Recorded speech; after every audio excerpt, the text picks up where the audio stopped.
నిన్న బోనాలు కదా, బోనాలకి గుడికి వెళ్ళామన్నమాట. మాదైతే తెలంగాణ కాదు, ఆంధ్ర. మేమైతే బోనాలు ఏం చేయము, కానీ మాది ఉత్తరాంధ్ర. మా సైడ్ అయితే వారాలు, అమ్మవారి పూజలు, ఘటాలు అంటారు, ఘటాలు ఎత్తుతారు. ఇలా బోనాలు ఏం చేయరు. కానీ నేను హైదరాబాద్ వచ్చాక ఒకసారి బోనం చేశాను. అమ్మవారికి మొక్కుకున్నాను బోనం చేస్తానని చెప్పేసి. అప్పుడు మా ఓనర్ ఆంటీకి అడిగితే మా ఓనర్ ఆంటీ వచ్చి నాకు బోనం చేసి బోనం ఎక్కిచ్చారు. మొత్తం అంతా ఆంటీ రెడీ చేశారు. ఈ బొడ్డోడు 1 ఇయర్ అప్పుడు చేశాను. ఇప్పుడేం బోనం చేయలేదు. మా సైడ్ అమ్మవారికి ఎలా పూజ చేసుకుంటామో ఇక్కడ సేమ్ అలానే చేసుకుంటున్నాను. మనం ఎక్కడుంటే అక్కడే కదా మన ఊరు, ఇంకా ఏ అమ్మవారైనా అమ్మవారే కదా అని చెప్పేసి నేనైతే సేమ్ ఇక్కడ అలానే చేసుకుంటున్నాను. ఇంట్లో పూజ అంతా చేసుకున్నాను. పరమాన్నం అది తీసుకొని వెళ్తానమాట. పరమాన్నం వండేసి కోడి చీర కూడా తీసుకొని వెళ్తాము. లాస్ట్ ఇయర్ అయితే కోడి చీర తీసుకెళ్ళాను. ఈసారి అయితే చీర ఏం తీసుకోలేదు, కోడి అయితే కోస్తున్నాను. చెంబుతో నీళ్ళు కూడా తీసుకొని వెళ్తామన్నమాట. చెంబు నీటిలో వేపాకులు వేసుకొని తీసుకొని వెళ్ళాలి. నా దగ్గర వేపాకులు ఏం లేవు. ఇక్కడ చెంబుతో నీళ్ళు తీసుకొని వెళ్తే సాక అని చెప్తారు, కానీ నా దగ్గర వేపాకులు ఏం లేవు. కళ్ళు కూడా తీసుకెళ్తారంట అమ్మవారికి. ఇంకా కోడి తీసుకొని వెళ్ళి కోడిని కడిగేసి పసుపు రాసుకుంటున్నాను. పసుపు రాసి బొట్లు పెట్టుకుంటున్నాను. నేను పసుపు రాస్తుంటే వీడు భయపడిపోయి మధ్యలోకి వస్తున్నాడు, భయపడిపోతున్నాడు ఆ కోడిని చూసి. ఇంకా కోడిని తీసుకొని వెళ్ళి అమ్మవారికి దండం పెట్టుకొని చుట్టూ ప్రదక్షిణం చేసాము మా ఇద్దరం కోడి పట్టుకొని. ప్రదక్షిణాలు అయిపోయిన తర్వాత ఇంకా కోడి పట్టుకొని దండం పెట్టుకున్నాము. ఇంకా ఈయన బయట తీసుకొని వెళ్ళి కోడి కోయించారు. మేమైతే లైన్లో నించున్నాము అమ్మవారి దర్శనం చేసుకోవడానికి.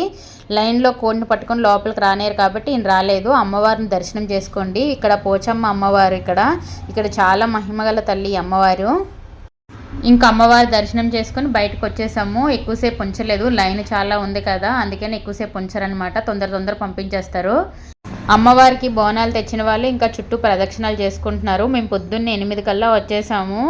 ఇంకా 9, 10 అయితే అస్సలు ఖాళీ ఉండదు. అందరూ బోనాలు తెస్తారు కదా, ఫుల్ పబ్లిక్ ఉంటుంది. ఇంకా బోనం తీసుకొచ్చి అమ్మవారికి ఇక్కడ ఇస్తారు. అమ్మవారి ముందున ఇగోండి ఇక్కడ తీస్తున్నారా, ఈవిడ బోనమే తీసి మనకి ప్రసాదాలు ఇస్తారు. ఇంకా నేను తెచ్చిన పరమాన్నం ఇస్తే అందులో అక్కడ అమ్మవారికి నైవేద్యం పెట్టి, నైవేద్యంగా ఉన్నది మన బాక్స్లో కొంచెం వేసి ఇచ్చారు. అందరూ తెచ్చిన బోనాలు ఇక్కడ దించి నైవేద్యంగా పెట్టడానికి ఒక ఆవిడ ఉన్నారు. ఆవిడే బోనం తీసి అమ్మవారికి నైవేద్యం పెట్టి మిగిలింది మన దాంట్లో వేసి ఇస్తారు.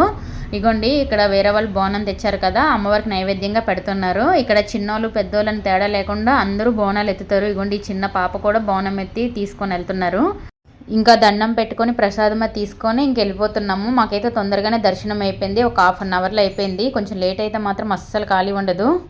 ఇది కృష్ణానగర్లో ఉన్న పోచమ్మ టెంపుల్. ఇక్కడ స్టేడియం పక్కనే ఉంటుంది. ఇక్కడ పోలీస్ లైన్ ఉంది కదా, అక్కడే అనమాట రోడ్డు పైన.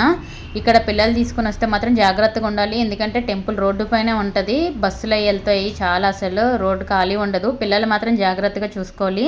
ఈ వీడియో నచ్చినట్లయితే లైక్ చేయండి, కామెంట్ చేయండి, సబ్స్క్రైబ్ చేసుకోండి. మన ఛానల్ ఫస్ట్ టైం చూస్తున్నట్లయితే సబ్స్క్రైబ్ చేసుకోండి, సపోర్ట్ చేస్తారని కోరుకుంటున్నాను. వీడియో అయితే చూస్తున్నారు కానీ ఎవరు లైక్ చేయట్లేదు. లైక్ చేయండి, సబ్స్క్రైబ్ చేసుకోండి. ఇంకా ఇంటికి వెళ్ళిపోతున్నాము. వీళ్ళకి ఆకలేసి వస్తుందంట, ఒక 2 నిమిషాలు కూడా ఆకలి ఉండలేరు.